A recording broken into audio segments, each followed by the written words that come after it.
Para que un solo fruto de castaña amazónica llegue a madurar por completo, hace falta una cadena de al menos 4 especies distintas trabajando en perfecta sincronía a lo largo de más de un año entero, sin que ninguna de ellas sepa, obviamente, que forma parte de un sistema mucho más grande del que depende, literalmente, uno de los árboles más grandes e importantes de toda la selva amazónica. Un tipo específico de abeja macho tiene que visitar una orquídea particular para conseguir un aroma que necesita, exclusivamente, para poder aparearse con éxito. Esa misma abeja, ya atraída por ese perfume floral tan específico, termina siendo la única capaz de forzar mecánicamente una flor de castaña lo suficientemente resistente y cerrada como para que casi ningún otro insecto de la selva logre siquiera abrirla. Y una vez que el fruto finalmente madura, después de 14 meses enteros de desarrollo lento y silencioso colgado de la rama, hace falta un roedor muy específico, el agutí, capaz de roer una cáscara tan dura que ni siquiera nosotros, con nuestras manos y nuestras herramientas, podríamos abrir sin demasiado esfuerzo, para que las semillas de ese árbol tengan alguna posibilidad real de germinar en algún otro punto de la selva.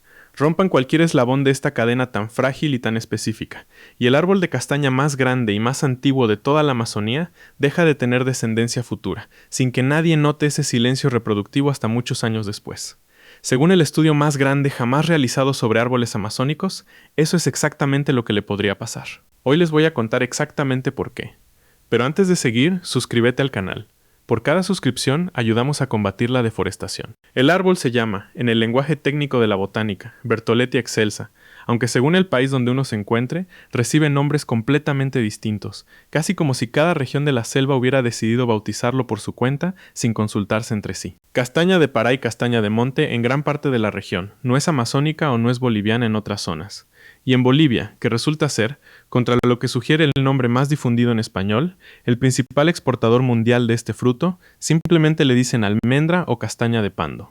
En el área del Orinoco, las comunidades indígenas locales la llaman jubia y en Brasil, zapucaya. Es un árbol endémico de la Amazonía, presente de forma natural en Bolivia, Brasil, el sudeste de Colombia, Guyana, Perú y el sur de Venezuela,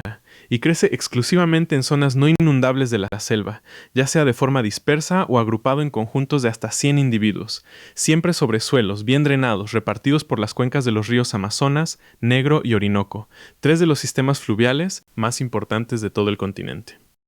Y estamos hablando de un árbol verdaderamente descomunal en términos de tamaño y de longevidad. Uno de esos gigantes vegetales que hacen que cualquier persona parada debajo de él se sienta diminuta en comparación. Puede alcanzar entre 30 y 66 metros de altura, con un tronco recto y sin ramificar en toda su primera mitad, coronado por una copa inesperadamente ancha que sobresale muy por encima del resto del dosel de la selva circundante,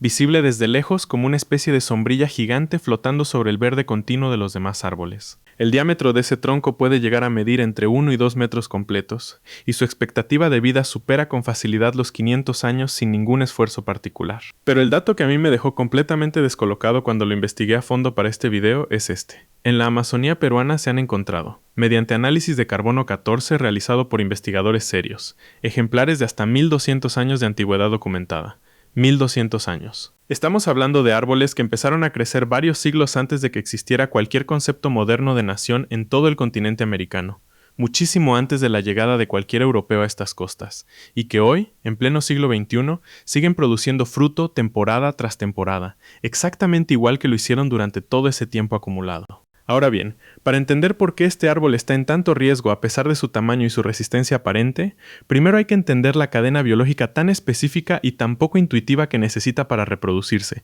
porque acá es exactamente donde esta historia se pone verdaderamente fascinante y, honestamente, un poco inquietante. La flor de la castaña amazónica tiene una estructura particular, casi como una trampa diseñada a propósito, que la mayoría de los insectos polinizadores comunes simplemente no puede abrir por más que lo intenten. Hace falta fuerza física real y sostenida para acceder al néctar y al polen que se esconden en su interior. Solamente un grupo específico de abejas, conocidas técnicamente como euglosinas, e incluyendo géneros como Eulaema, Xylocopa, Bombus y Centris, tiene la fuerza suficiente en sus patas y en su cuerpo como para forzar mecánicamente esa flor tan bien protegida y completar exitosamente la polinización. Pero acá viene el giro que hace que toda esta historia sea todavía más frágil de lo que parece a primera vista. Esas mismas abejas dependen, a su vez, y de forma casi absurda si uno lo piensa con calma, de una orquídea muy específica llamada Coryanthes baskesi. Los machos de estas abejas necesitan visitar exactamente esa orquídea en particular para recolectar un aroma floral especial, que después usan como una especie de perfume biológico para atraer a las hembras de su propia especie y poder aparearse con éxito. Es decir, existe una simbiosis prácticamente indisoluble entre tres organismos completamente distintos entre sí. El árbol de castaña necesita a la abeja para poder polinizarse, y la abeja necesita a la orquídea para poder reproducirse ella misma. Si la orquídea desaparece de una zona determinada de la selva, las abejas pierden el estímulo químico que necesitan para aparearse justo ahí, y si las abejas desaparecen por cualquier motivo, el árbol de castaña simplemente deja de dar frutos viables en esa misma zona, sin importar qué tan sano y qué tan grande esté ese árbol adulto por lo demás, y todavía no terminamos con la cadena. Una vez que la flor logra ser polinizada exitosamente, el fruto tarda 14 meses completos en madurar del todo, alcanzando entre 10 y 15 centímetros de diámetro y llegando a pesar entre 1 y 2 kilos, protegido por una cáscara leñosa de entre 8 y 12 milímetros de grosor, extremadamente dura. Dentro de esa cápsula hay entre 8 y 24 semillas con forma de media luna, las castañas propiamente dichas que terminan en las bolsas de frutos secos de todo el mundo. Un árbol maduro y sano puede producir entre 200 y 400 de estos frutos por temporada. Pero hay un problema serio. Esa cáscara es tan dura que prácticamente ningún animal de la selva puede abrirla por sus propios medios, exceptuando a un roedor específico llamado agutí, y en algunos casos puntuales, a monos capuchinos que aprendieron a usar piedras como si fueran un yunque improvisado para forzar la cáscara. El agutí resulta ser, en los hechos concretos, el único agente de dispersión de semillas verdaderamente efectivo para este árbol en toda la selva, algo que sorprende considerando lo grande e imponente que es la propia castaña adulta comparada con este pequeño roedor. Cuando el agutí encuentra uno de estos frutos caídos en el suelo de la selva, lo roe pacientemente hasta lograr abrirlo, se come parte de las semillas del interior en el momento, y entierra el resto en distintos puntos dispersos de la selva como una especie de reserva de comida para más adelante, un comportamiento que en la naturaleza se conoce técnicamente como acaparamiento disperso. El detalle crucial, el que termina salvando literalmente al árbol a largo plazo, es que el agutí, como cualquier animal con buena pero no perfecta memoria, no siempre vuelve a buscar cada una de esas reservas enterradas a lo largo de un territorio tan amplio. Las semillas que quedan olvidadas bajo tierra, en un lugar sombreado y con la humedad correcta para su desarrollo, son precisamente las que eventualmente logran germinar, aproximadamente un año después de haber sido enterradas por su propio dispersor involuntario. E incluso ahí, el desarrollo final de la planta joven todavía depende de que la cantidad de luz solar disponible sea la adecuada para su crecimiento, lo cual muchas veces significa que la plántula tiene que esperar, literalmente durante años enteros de crecimiento lento y detenido, a que algún otro árbol vecino caiga por causas completamente naturales y abra finalmente un claro en el dosel, que le permita crecer con normalidad hacia la luz. Antes de seguir, suscríbanse al canal si estás en contra de la deforestación. Continuemos. Deténganse un segundo a repasar toda esta cadena completa, porque vale la pena asimilarla con calma. Una orquídea muy específica, que atrae a una abeja igual de específica, que poliniza a un árbol específico entre miles de especies distintas de la selva, que produce un fruto que solamente un roedor específico puede abrir con éxito, que entierra las semillas en un lugar que tiene que tener la sombra correcta, la humedad correcta y eventualmente la cantidad de luz correcta para que la planta finalmente logre crecer hasta convertirse, con el correr de los siglos, en otro gigante de la selva. Cualquier eslabón roto en esta cadena tan larga y tan precisa, y el ciclo reproductivo completo del árbol de castaña simplemente se detiene en esa zona particular de la selva, sin que el propio árbol adulto, todavía perfectamente sano y produciendo fruto año tras año, tenga ninguna forma biológica de evitarlo ni de compensarlo por sus propios medios. Y acá hay algo que quiero remarcar, porque le da un giro interesante a toda esta historia. Durante generaciones, el árbol de castaña estuvo relativamente protegido de la tala directa, no por ninguna ley ambiental específica, sino por pura lógica económica. Dado que la castaña es uno de los pocos productos comerciales de la selva amazónica que se obtiene exclusivamente de árboles silvestres, sin que exista ningún cultivo comercial efectivo a gran escala en plantaciones, resultó siempre más rentable para las comunidades locales cosechar los frutos año tras año durante siglos, que cortar el árbol una sola vez para vender su madera. Es, en cierto sentido, el mismo principio que ya vimos en otras historias de árboles en este canal. Cuando un árbol vale más vivo que muerto, la propia economía local termina funcionando como un mecanismo de conservación, sin que nadie tenga que imponerlo por ley. Pero esa protección económica natural, tan elegante en su lógica de sentido común, nunca fue absoluta, y hoy está siendo desafiada desde varios frentes distintos al mismo tiempo, todos actuando en paralelo sin que ninguno necesite al otro para hacer daño. Primero, el hecho de que la castaña amazónica sea, junto con otro árbol llamado piquiá, uno de los árboles más grandes de toda la selva, la convirtió también en un objetivo particularmente atractivo para la tala maderera ilegal, especialmente en zonas donde las leyes de protección específica, que sí existen formalmente en países como Brasil desde hace años, no se hacen cumplir con la seriedad y la constancia necesaria sobre el terreno real. Segundo, y este es quizás el problema más serio y menos visible de todos, precisamente por lo silencioso que resulta. La deforestación general de la Amazonía, aunque no tale directamente al propio árbol de castaña protegido por ley, sí fragmenta y destruye de forma progresiva el hábitat específico que necesitan tanto las orquídeas coriantes